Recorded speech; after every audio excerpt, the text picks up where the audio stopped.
The Holy Gospel according to Matthew, the 9th and 10th chapters. Glory to you, O Lord.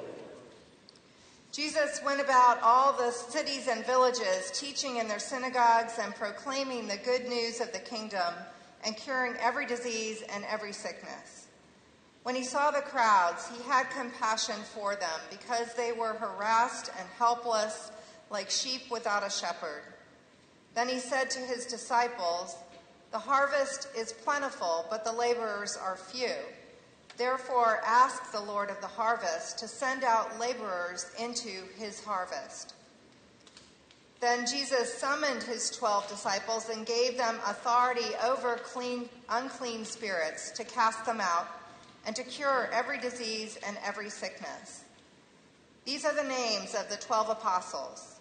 First, Simon, also known as Peter, and his brother Andrew, James, son of Zebedee, and his brother John, Philip and Bartholomew, Thomas and Matthew the tax collector, James, son of Alphaeus and Thaddeus, Simon the Cananean, and Judas Iscariot, the one who betrayed him. These 12 Jesus sent out with the following instructions.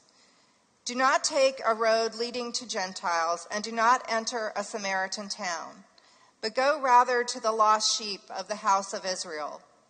As you go, proclaim the good news. The kingdom of heaven has come near. Cure the sick, raise the dead, cleanse those with a skin disease, cast out demons. You received without payment, give without payment.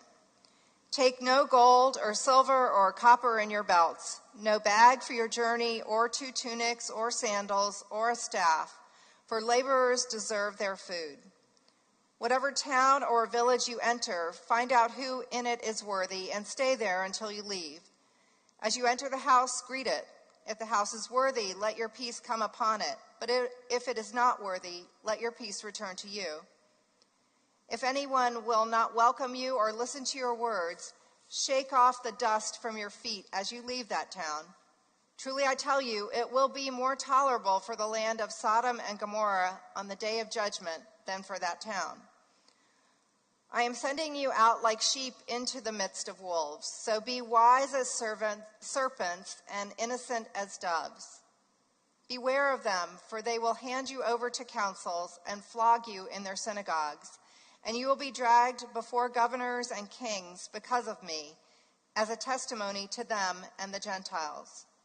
When they hand you over, do not worry about how you are to speak or what you are to say, for what you are to say will be given to you at that time. For it is not you who speak, but the Spirit of your Father speaking through you. Sibling will betray sibling to death, and a father his child, and children will rise against parents and have them put to death. And you will be hated by all because of my name. But the one who endures to the end will be saved. When they persecute you in this town, flee to the next. For truly I tell you, you will not have finished going through all the towns of Israel before the Son of Man comes. The Gospel of the Lord. Praise to you, O Christ. I invite the congregation to be seated.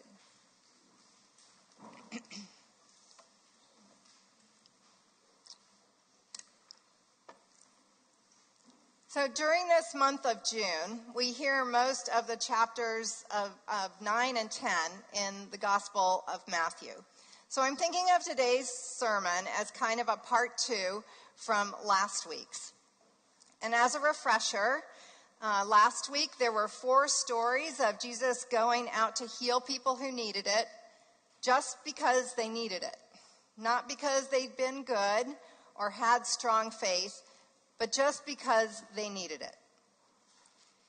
Today we hear that these 4 healings were actually just the beginning.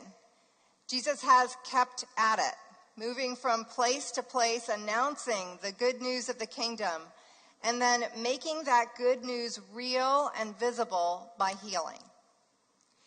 There is so much need. And instead of throwing up his hands or getting overwhelmed by just how massive people's needs are, he has compassion. Compassion is one of those words that's so widely used that we might not hear it for the powerful word that it is. The Greek word here actually comes from the word for intestines. It's a strong feeling that comes from your gut. We might describe it as gut-wrenching. Sometimes we witness suffering that makes us feel sick to our stomachs. That's what's going on with Jesus here. And I love what happens next. He doesn't drive himself to the point of exhaustion. He tells his disciples to pray. We need more people doing this healing work of the kingdom, so pray that the Lord will send those people. Then Jesus proceeds to bring the 12 disciples together, and he tells them that they are the answer to their own prayer. And I'm wondering if they might be a little more hesitant to pray the next time Jesus asks them to.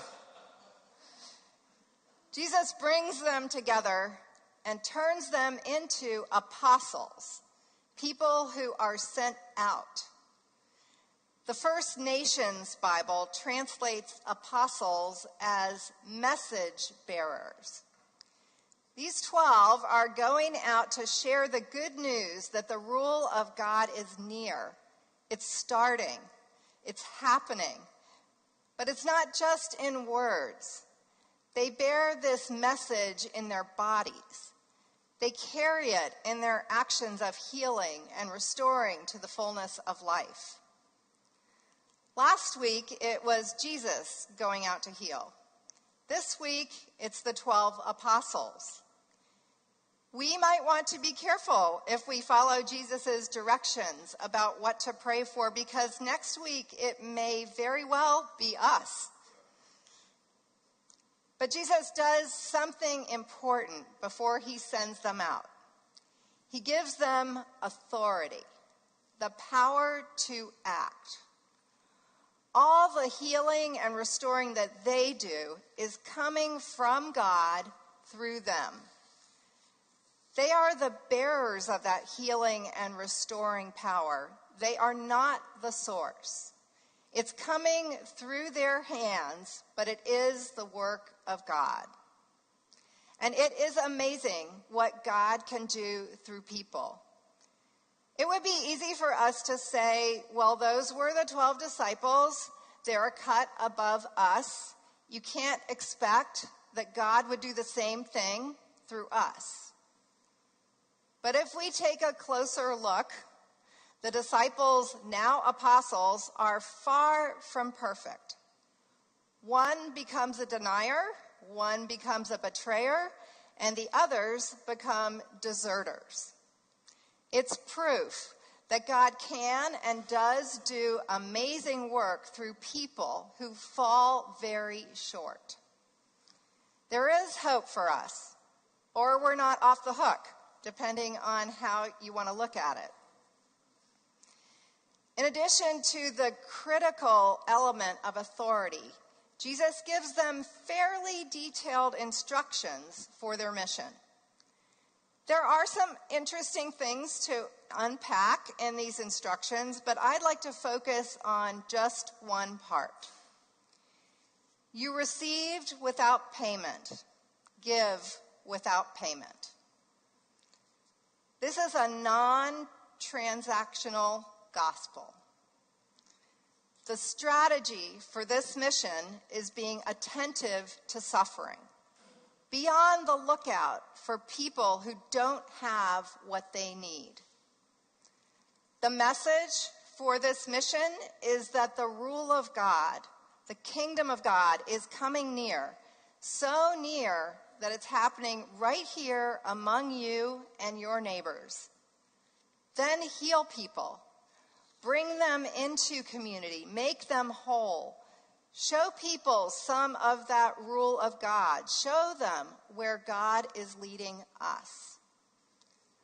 The financial plan for this mission is non-existent. No one is being charged for being made well, and no one is getting paid for doing the healing work. There's no way to put a price on human needs or on the value of being made well. Jesus sets the example with the healings that he has done. None of those healed did anything to earn the healing. Some of them, like Matthew, didn't even ask for it. Jesus didn't say, I'll heal you, but I expect you to be grateful and follow me and be a generous person yourself. In many cases, that is what happened, but it wasn't a requirement or a payment for being healed. Being restored to the fullness of life, or maybe in some cases experiencing that for the first time, was a gift given with absolutely no strings attached. So what does this non-transactional gospel look like in our time? I think it looks like a peace walk. A peace walk is a group of people from a faith community or several faith communities making a plan to regularly walk through places in their community that some might call hot spots. These are places where it is clear there are needs. It's that strategy of Jesus, being attentive to the needs. Their specific needs might not be known, but you can see that they need connection. So with the authority of Jesus giving you the capacity to do it, you go up to these young adults hanging out on the corner. You extend your hand or offer a fist bump. You greet them, introduce yourself, and ask them how they are. You ask them if there's anything they'd like a prayer for. You say you will pray for them. You ask if they'd even like a prayer right then. And depending on how that connection goes, like if they say they've been trying to get a job or trying to get into a job training program and nothing has panned out, you offer to take down their contact information and connect them with the resources that could help with that. This likely won't happen in the first encounter. Sometimes there won't be much connection at all, but you keep coming back on a regular basis, maybe even every week or every couple of weeks. And over time, it's possible that a connection will build. Jesus tells the disciples to brush the dust off their feet if someone won't receive them. I think in the case of the peace walks, that looks like moving on, not forcing a connection if it's not wanted yet, not taking it personally, not getting discouraged.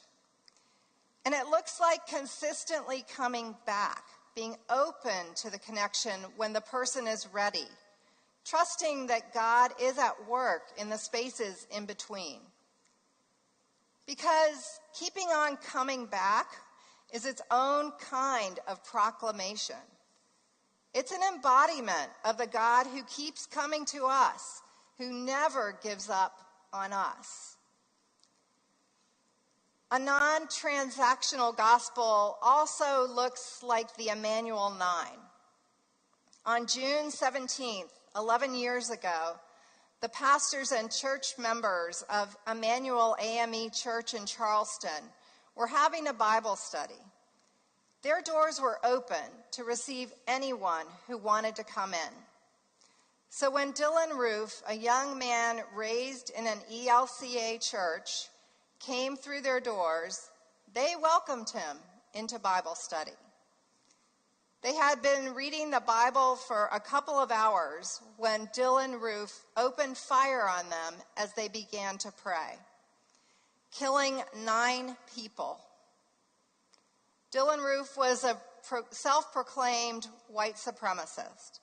He told the people he was killing them because they were black. He targeted the church because of its historic role as a leading voice for racial justice. And particularly, he went after the church's lead pastor, Reverend Clementa Pinckey, who was also a state senator. 2 of the pastors killed, Reverend Pinckney and Reverend DePayne Middleton Doctor, were graduates of Southern Seminary, one of the ELCA seminaries. The guiding message for Mother Emanuel Church is our doors are still open. Those who died and those who live embody a non-transactional gospel. They live healing rather than revenge. They give what they have received, the love of a God who does not exclude and who works toward a world that is a community where all are well. If you ever doubt what God can do through us, remember the Emmanuel 9 and remember the people of God who are still alive and who keep their doors and hearts open. Closer to home, I invite you to look at our Forward Together plan, the strategic plan that has been guiding us through these last couple of years.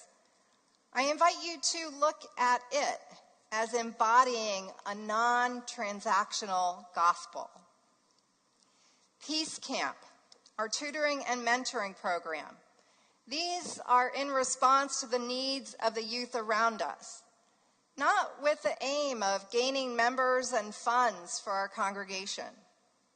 With our community engagement, wreath making, giving away native plants, cookouts, using our space for community meetings, having fellowship outside and welcoming anyone passing by to have the food and drink. All of these are expressions of responding to the needs we all have for kindness and connection. We are like those first apostles. We have received generous gifts that have allowed us to live into this non-transactional gospel. We have our own experience of Jesus giving us the authority, the capacity, the freedom to be able to go out and live generously. Thanks be to God. Amen.